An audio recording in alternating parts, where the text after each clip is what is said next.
Hi, in this lecture we are going to talk about the implementation of selection sort. So first of all, let's define a function with name selection sort. It's going to get a one-dimensional array to be sorted. And we just have to make a simple linear search on every iteration. So I in the range 0 and the len of nums minus 1, we define an index to be equal to the I at the beginning. And we just have to make a simple linear search. J in the range I plus 1, then the length of the nums, and the increment is going to be 1.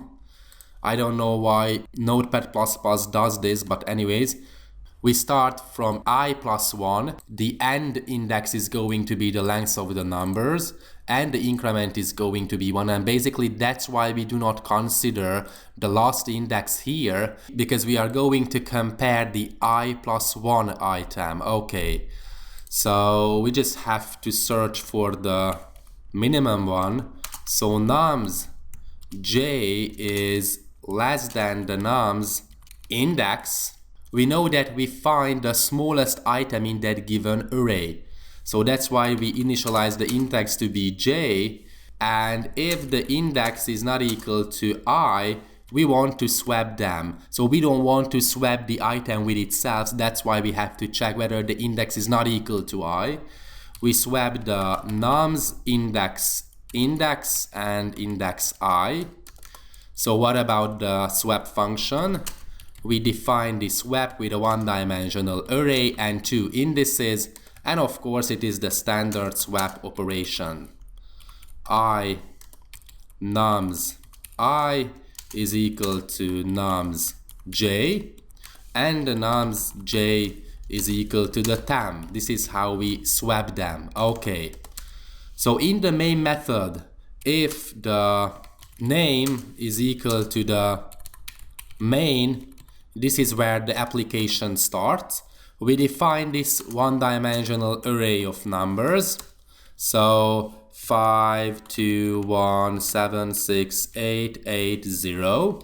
And I would like to print out the sorted array, so selection sort for the nums one-dimensional array. Let's save it, and I would like to first of all clear the console, and Python, I guess we will have a selection.py. Okay, of course, because we have to return with the nums. And I guess if we save it and rerun our application, it's going to work just fine. 0, 1, 2, 5, 6, 7, 8, 8. 1 item, 2 items, 3, 4, 5, 6, 7, 8 items. 1, 2, 3, 4, 5, 6, 7, 8. So let's test it, for example, -1, -3, -2, and 0. Let's save it. Let's run it. -3, -2, -1, and 0. So basically it's working fine. This is how we implement selection sort, and this is what we have been discussing in a theoretical section, that on every iteration we look for the smallest item because we are looking for an ascending order. If we would be looking for a descending order, we just have to do something like this, and in this case the solution will be 0, -1, -2, and -3, as you can see in the reverse order.